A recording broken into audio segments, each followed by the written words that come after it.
means that it's changing. But I believe it is. I believe it's a process. It's not going to happen overnight.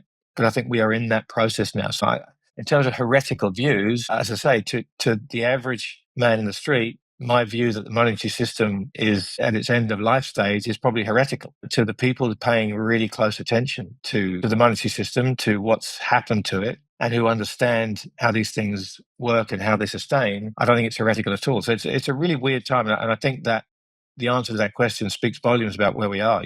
Heretical views to people who really study it are nothing of the sort. And to the vast majority of people, they're completely foolhardy. And I think that speaks to how entrenched this monetary system has become, how much we all rely on it without even realizing or thinking about what it is, and how potentially that's when you start to understand how the monetary system works. The ideal way, to be honest, for everybody to learn would be to start back and move in, would be to understand how the entire system functions. And then once you understand that, move into a more granular place and choose stocks or bonds or European stocks or tech stocks and narrow it down as much as you want. So the world we live in now is much more short-term oriented. It's much more near focused. People are trading individual stocks, day trading them in a lot of cases, and being kind of sucked into that world through apps and CNBC and all the things that make it look cool to be a trader. And you're not really seeing the bigger picture. For me, as a financial markets practitioner for a decade plus, not really understanding how the world monetary system worked, there's no reason why someone who's a doctor or a dentist who happens to trade their portfolio would understand that. And so this change is the cause of a lot of misunderstanding. It's the cause of a lot of confusion, and it's going to be the cause of a lot of pain and a lot of angst. And the troubling part is the vast majority of people won't see it coming because they can't conceive of a world that doesn't function in the way that they become used for people and governments and markets. So if you go back and read about the 70s, you are going to try and fit today to that particular model. And you're going to shoehorn in the things today, and you're going to find whatever parallels you can, no matter how tenuous, and you're going to say, okay, now I get it.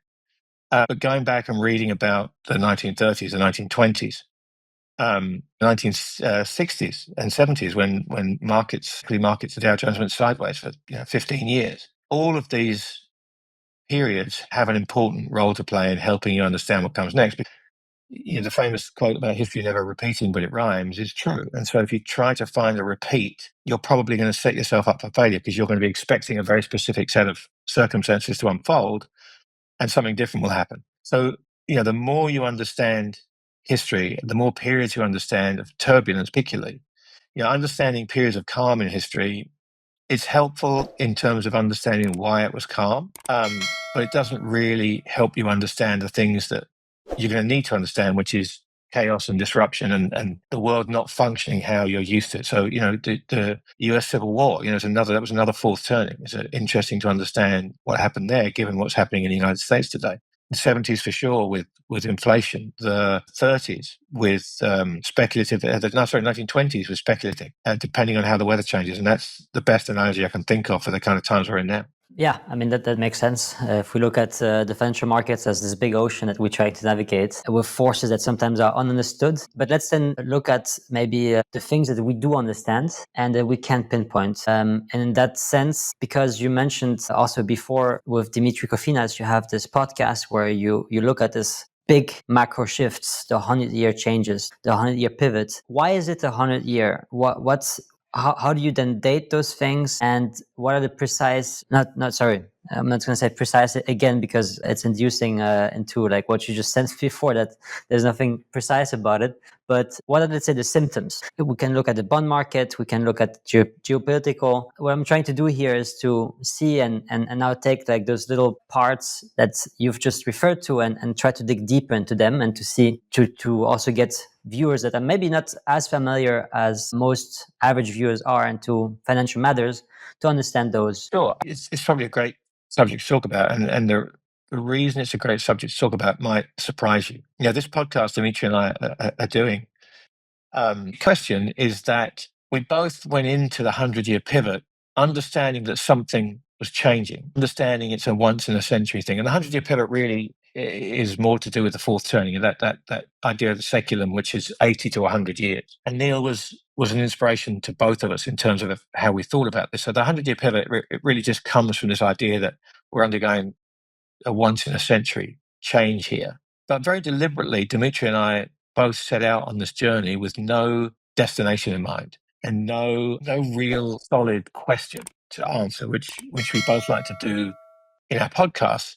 The idea was to say, look, things are changing. Let's talk to people, find out a bunch of different perspectives on what that change means. What does it mean to philosophy, religion, markets, governments, citizenships, borders? There are all these ways that these huge changes can affect things. And we committed to not have a goal in mind, to go where these conversations lead us, and to pick the brains of people who we think might be the next logical progression as we try and understand what's going on. So we started with Neil Howe because it seemed like the right place to start. We followed that with a budget office forecast as far as you want, and the chart hasn't changed much. It's gotten worse for sure, but the US fiscal situation is no surprise to anybody. Does the Moody's downgrade matter? Well, we've seen S&P downgrade the US before. Moody's is the last of the big agencies to downgrade the US. So maybe it matters because it's the last one. So now there's no narrative to cling on to. You can't say it's AAA rated anymore. Yeah, forget S&P, but Moody's still have it. So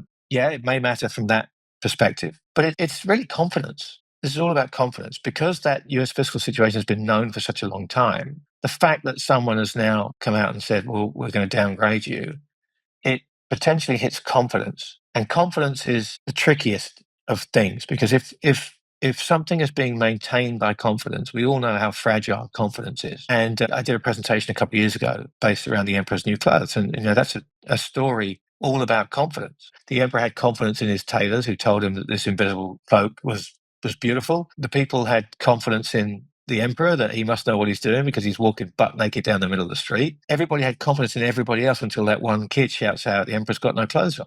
And poof, it's all gone. So where we are now with the debt crisis, it's been safe together. Confidence in the idea there won't be a war with China. All these things, the world functions peacefully because we're confident that none of these terrible outcomes are going to happen.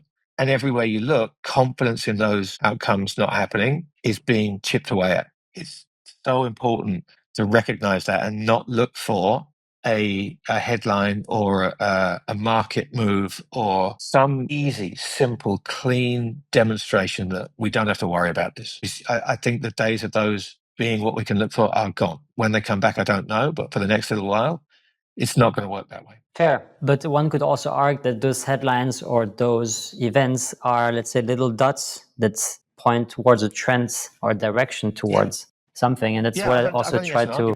I think you're right. Yeah, that's exactly what they are. But along the way, we've been conditioned to each of those little dots. Okay, where's the reaction? We saw the tariff day, the Liberation Day tariffs get announced. We saw the Nikkei fall 7%, a way to make money, which was to ride the coattails of the central banks all the way down to the zero bound and beyond. And the bond market did that. We had $18 trillion yielding negatively at one point. $18 trillion.